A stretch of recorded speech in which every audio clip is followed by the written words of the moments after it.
Well, I hope you guys are ready for some serious brain rot.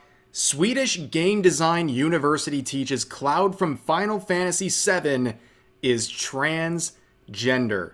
Now, of course, this is in Sweden and good for them because this crap lost at the ballot box over here.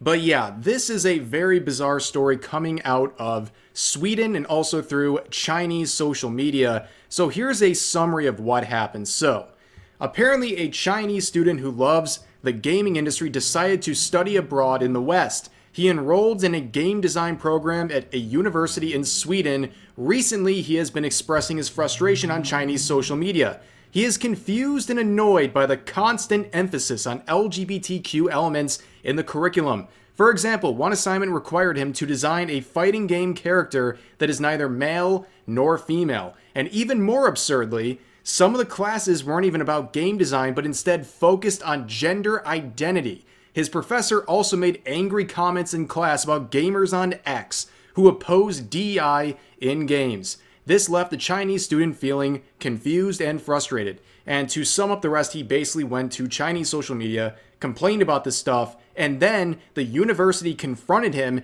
and under the threat of expulsion, he had to make a public apology for these posts we're going to see right here. Here's some examples. A slide that says men with breasts, and you have Lara Croft. I don't know what's going on there.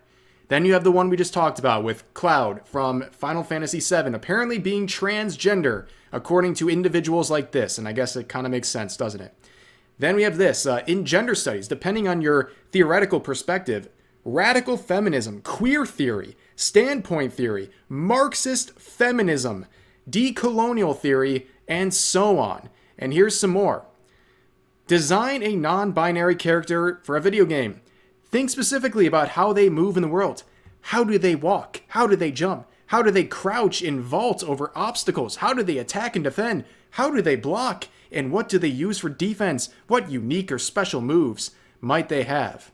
And then you have this, a whole slide about Gamergate, talking about Gamergate and how it's all these bad gamers from extremist, right-wing extreme platforms like 4chan targeting women and racial and sexual minorities.